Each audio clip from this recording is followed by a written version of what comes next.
an original presentation from America's premier audio theater group, Seeing Ear Theater.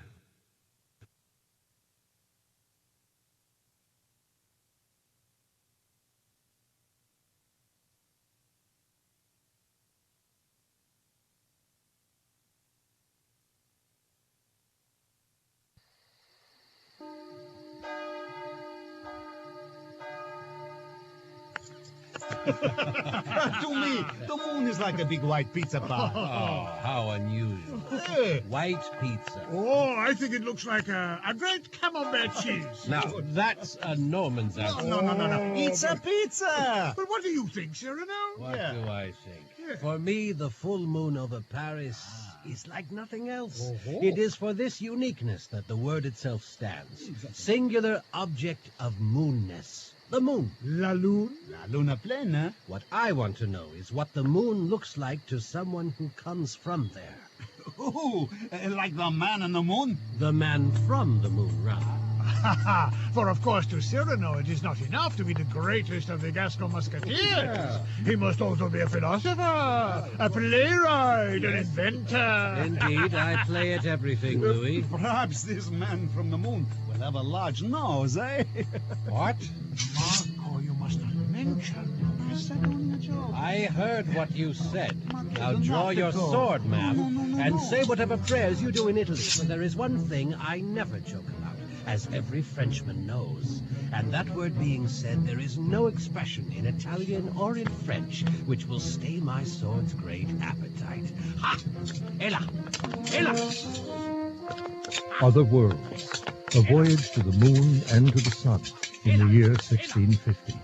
A dramatization of the account by Sauvignon de Cyrano de Bergerac. Ella! Ella! Ella! Bad, senor.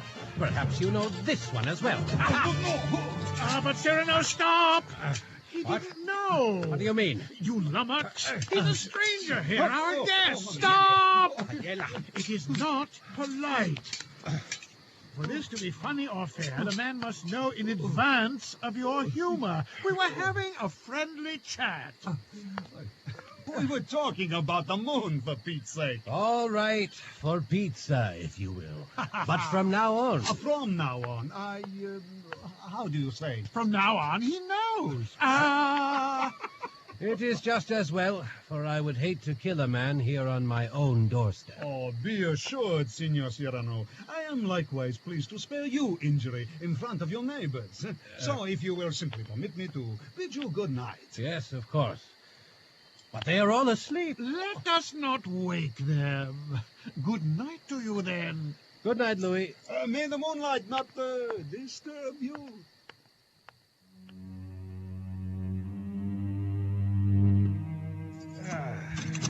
It's good to be home.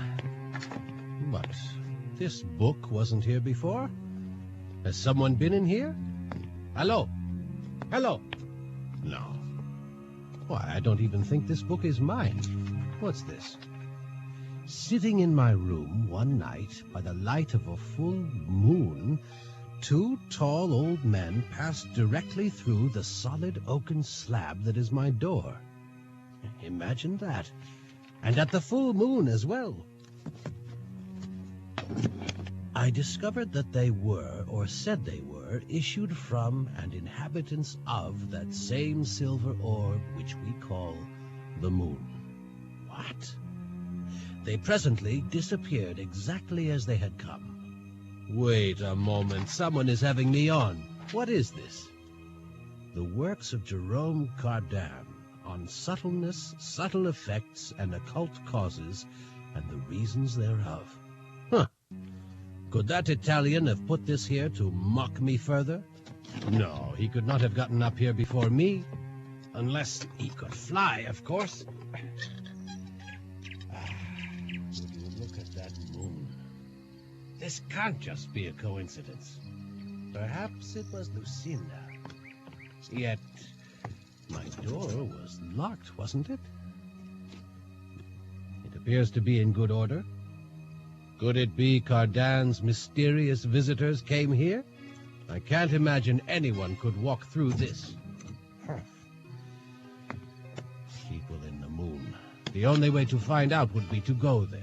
Gardan doesn't say how to do that. But whoever put this book here did so as a challenge, and I cannot refuse. Perhaps with dear Lucinda's help.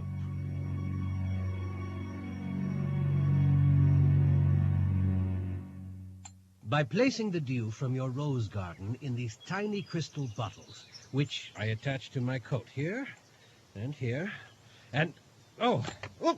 Careful, Cyrano. Yeah. You look ridiculous, you know.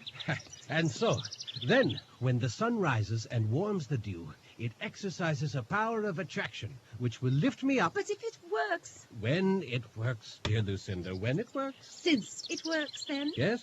Why do you need to climb up here on the roof? Huh? Well, wouldn't it work from down there in the garden? I suppose so, but... Oh, never mind. Here comes the sun. I always suspected you were mad, Cyrano, but this confirms it. Trust me, Lucinda. I am going where no man has ever gone before. You see, it's working. Or at least if they have, they haven't come back to tell about it. And what if you don't come back either? How will I get my perfume bottles back? I'll be back, and your bottles will be the least of what I'll bring you. Why, I promise you a piece of the moon. Don't worry. Farewell. Oh, I do believe. Why, yes, that must be England and the Isle of Man. And there's Ireland. But what is this? Thus I began the voyage, which I was sure would make my name a hearth-hold word all across Europe. I rose, but instead of approaching the moon as I thought I would, it became further and further distant. Fortunately, I brought this mallet. Down we go. So I broke a number of the glass vials until I felt my weight begin to overcome the power of attraction, and I began to descend towards the earth. Whoa! Yes, look out! Be careful! Oh, Look you, what is it? It just fell from the sky. it's a man! What's he Hold it right there. Don't worry, Sergeant. I have no intention of trying to flee. Besides, I see your men have me surrounded. You're French. How is it we don't know you? Have the vessels arrived? Vessels? What for? What? Are you an idiot? Vessels, ships, anything to get us out of here. We are surrounded by the entire Iroquois nation. Do you know nothing? And why are you wearing all of those funny little bottles? Anything good in there? Only a bit of Mountain Dew, I'm afraid. Where am I? Why, Fort Saint-Jean, of course. Where did you think? In New France? Mais oui. Only the local inhabitants call it Quebec. And it seems they like to collect our hides. So either you join our company, or we will put you back outside the palisade, where you appear to have come from. But I have brought no weapon. Then we'll give you one. And powder as well. Troupe, garde à vous. Come along. I'm taking you to see the governor.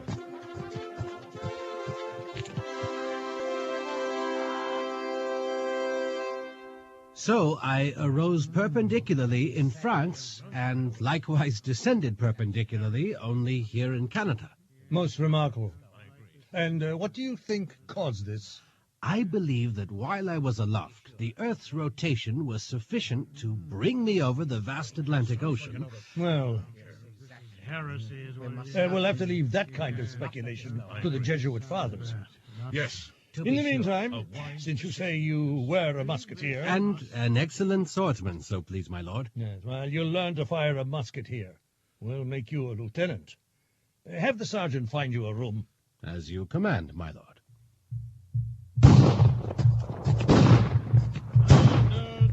So my days were given over to training with the gun, learning the properties of black powder and saltpeter. My 30th birthday came and went, celebrated by me alone. I took my turn on guard duty, ate my meals, and slept little. There. Seems solid? I spent my nights at the arsenal, working on a machine that would enable me to pursue my new ambition in life, which was to travel to the moon.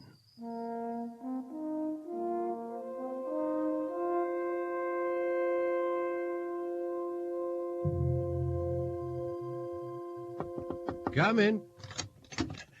Oh, good evening, Sergeant. What is it, Sergeant? You seem upset. You must leave here at once, Lieutenant. Leave? But where should I go? And pray tell why? The Jesuit fathers. They're on to you, sir. On to me? What can you possibly mean? They think you must be a magician, sir, because of what you said about the Earth's rotating. Ah, I see. They said they were going to, pardon me, sir, burn you at the stake as an example to all. Well, I'll just have to show them a thing or two then, won't I? But I'm going to need help. Come on, Sergeant. Huh? Where are we going? Why, to the stake, of course. Be sure to bring a match. The scripture says the earth turns because of the weight of the damned trying to climb the steep wall of hell. I believe it, though I never pay attention to such matters. Say, where did you... This is the arsenal. Now, if you will help me move my flying machine... This? Sure. I don't see any wings. Are you sure this thing will fly? Looks more like a gallows. Right here. Oh. What is it? A rocket. Or more precisely, 18 rockets in 3 rows of 6 each, with a wick connecting all of them together there. I'll need to light that end when I finish strapping myself in. But you must be a magician, like they said. Don't worry about that either. There. Just hand me that match. If you say so. Here come the Iroquois! Oh, the Indians!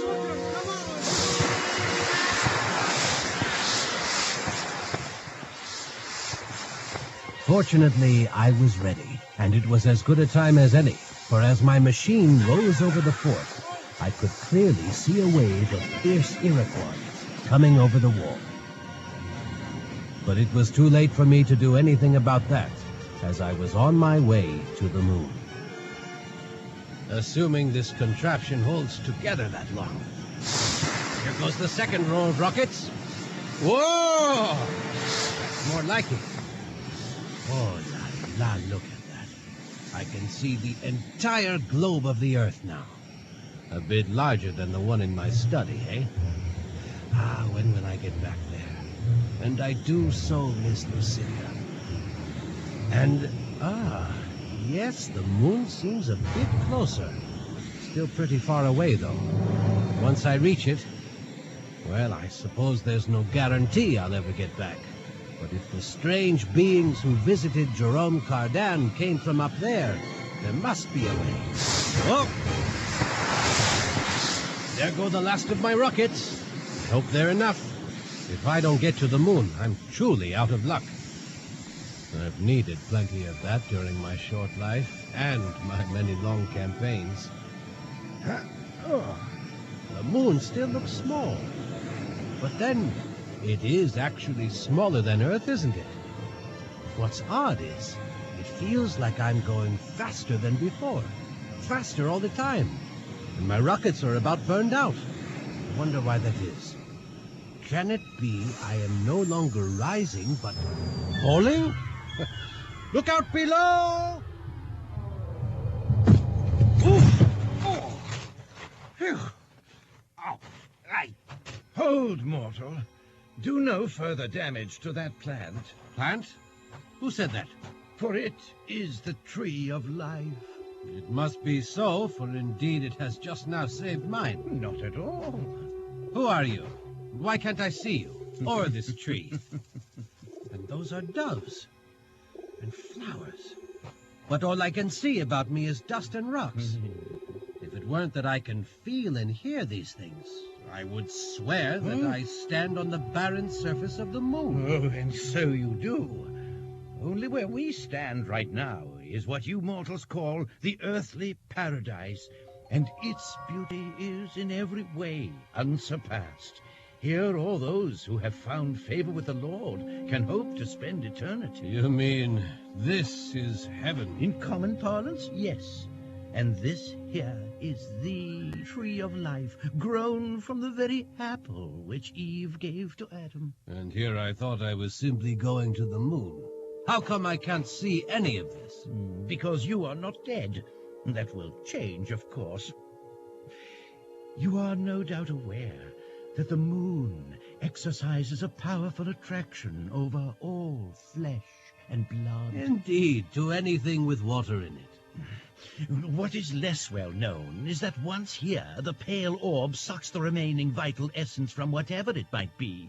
Here, everything and everyone becomes quite transparent. So this is the force that drew me here from deep space. Precisely. And should you decide to stay here, living or not, the moon will draw the vital essence out of you. And I will become invisible. Yes, you will see this world better and better in any event. And there are not only trees and flowers of the loveliest kinds, set among rivers and lakes of unparalleled beauty, but also all of the nicest people. Hello, Elias. Is that a newcomer? Only a visitor, I'm afraid. I think I am beginning to see. Welcome, Enoch. I have brought you both fresh bread from our ovens. Why, thank you. It smells wonderful. Here, take some then. Enoch lives at the Hermitage in Thither Valley. Delicious bread. I will tell the world about it. Perhaps this would be a good moment for you to tell us who you are, if it would not trouble you. Oh, why, yes, of course. Savignon de Cyrano Bergerac, King's musketeer and writer at your service. You mean at the service of the Lord, I'm sure. At the service of my Christian lord, yes. You must allow us to bring you to our friend John, the Baptist, you know. His advice can be of great help to you. You do know who St. John the Baptist is, I trust? Oh, sure. He's the one whose soul was so eager to fly up here that he had to hold on to it with his teeth, right? What? But the Lord couldn't allow that to go on forever, so he sent a princess named Salome to get the man's head cut off. No, I beg your pardon. This is... abominable. Yes. Be gone. Don't worry, I'm going. Go publish your blasphemies in your little world. Farewell. Impudent. Oh, my. Atheist. Yes, oh, dear.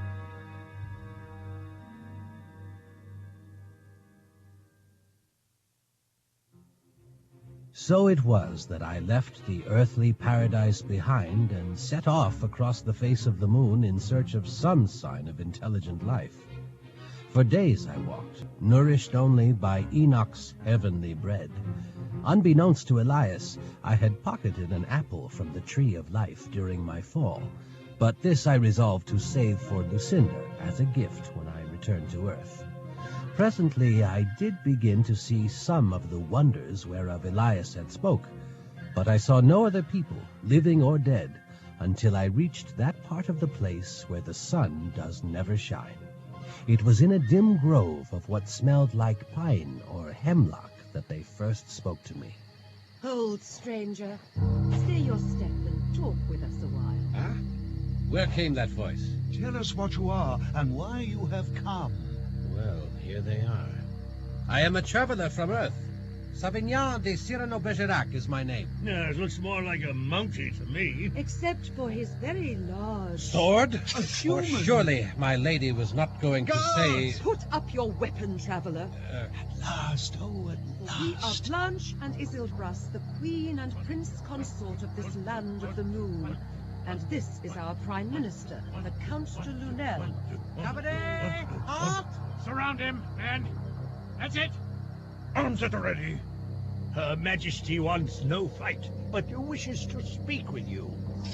All right, then. I am likewise eager to talk to you. Excellent. Then come to our palace and tell us all what really brings you here. Guards, be respectful of our honored guests. 1, 2, 1, 2, 1, 2, 1, 2, 1, 2, 1, 2, 1, 2, 1, 2, 1, 2, 1, 2, 1, 2. My captors were thin, rather pale, glowing creatures, not unlike humans in form, with large almond-shaped eyes. These helped them very much to see in the permanent obscurity of this part of the moon. The palace was illuminated within by swarms of luminescent insects, butterflies with very large wings, I think they were. Rich tapestries hung on both sides of the audience chamber, where the queen and her court heard my tale. So, upon reading the mysterious book by this man Cardan, I decided to visit the moon myself to learn if such people really lived here. And as you can see, we do. You were altogether right to come, Cyrano. The two gentlemen who visited this man, Cardin, have since died. We dispatched them to your planet over 200 years ago. They were already old when we sent them. We have waited for an answer, your visit, since then. Really? How long do your people live? Well, that's rather It's all right, de Lunel. I'll answer this man's questions. He came all this way to meet us. We should be honest with him. Up until a few thousand years ago... 5,410, to be exact. The life expectancy of our people was 10,000 years. Really? How fortunate for you. Well, it was. Only you can imagine the overcrowding such longevity can lead to. And the moon is not a large orb. No, it's not. Then, as de Lunel said, 5,000 or so years ago, one of the lesser gods of the universe, the one your people call the Almighty, decided that he wanted to lodge the spirits of his dear departed servants on the moon. Yes, I know. I met some of them. Since then, we have been forced to limit the number of years that any of our people may remain here. How do you do that? By sending them to live on other planets. Such as Earth? Yes, although it is no longer a suitable location. Why not? It's pleasant enough, is it not? What Her Majesty means is that there are already too many of us there. Most humans are xenophobic by nature. They dislike strangers, and we fear that if those who are already there are discovered, it may go badly for them. You may have a point there. But we can see that you are different. Well. You are friendly to strangers, and you appear to like travel. We were hoping that an earthling such as you might come to help us. Oh, how is that? For many years, we have eyed the sun with interest. The sun? It might be a suitable place for some of our people to relocate. But alas, we have no way of knowing short of going there, and that might be quite dangerous. So you want me to go there and find out? Oh, my. Could you? Exactly. Go there and report back to us. Do this, and we will assure your return to Earth. But how will you send me? Behold. My word. Would you look at that? I need not have asked, for these people were adept at travel in space. The machine they showed me consisted of a large egg-shaped crystal, inside which I was bidden to sit. Then, by the force of their wills alone, the Moonies succeeded in projecting me toward the solar region without the slightest difficulty. The trip itself took less time than my journey to the moon, and I landed softly this time, in a large rectangular pool of water, one of many in that region of the sun, or so it appeared as I descended.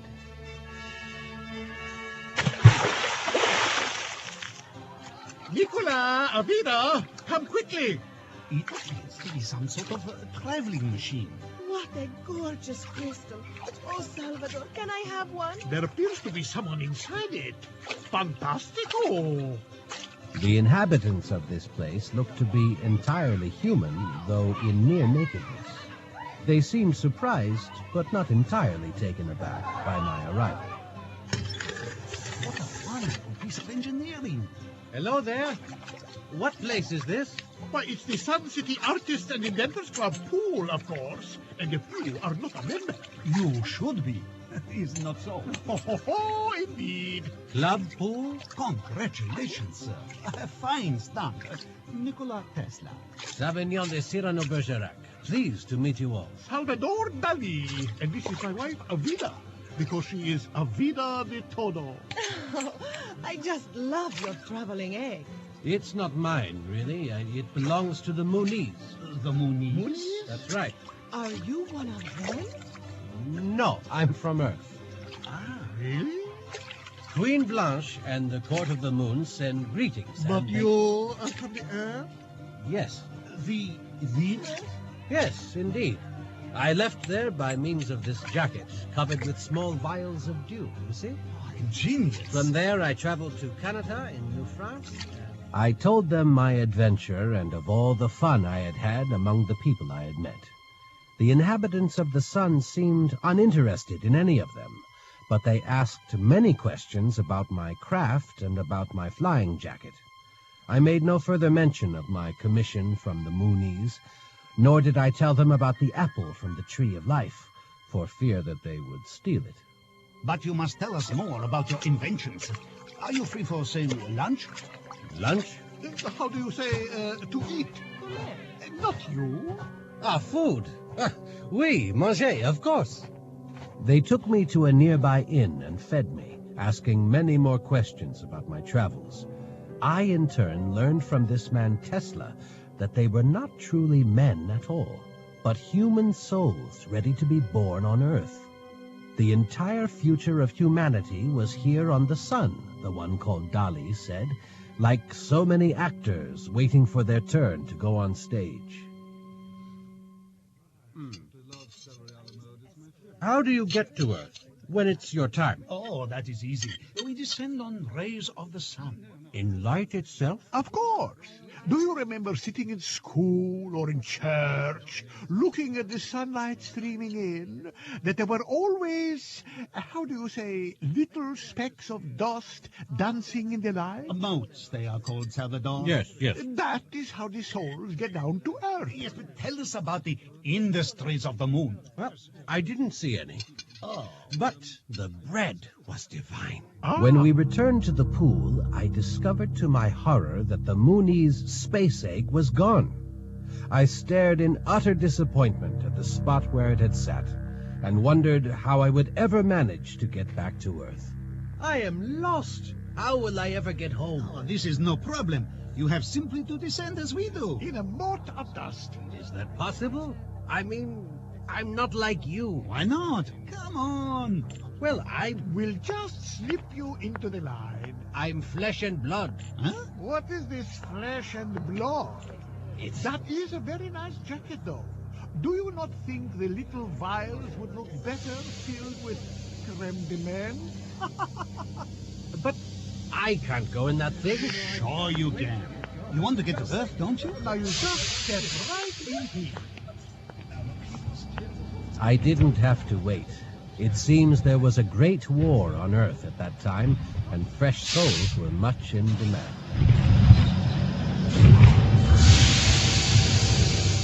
I was sorry not to see my friends on the moon again. If I had, I wouldn't have had good news. The people of the sun would not welcome them any more than those on Earth, unless they had souls to save, or something of even greater value to steal. Me, I was born into a family of Cajun Mardi Gras flambeau bearers in New Orleans, Louisiana, 350 years after I had departed Paris. Yeah, that's lit good now, chef. Do you suppose if we hook these up to propane tanks?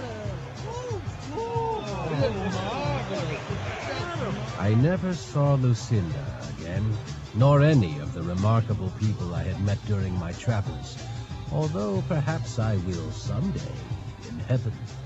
I lost the apple from the Tree of Life during the process of being reborn, but the experience building rockets in Quebec came in very handy.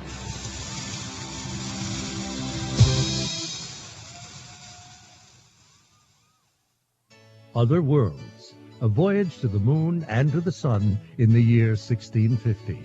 A dramatization of the account by Sauvignon de Cyrano de Bergerac was written and directed by Charles Potter.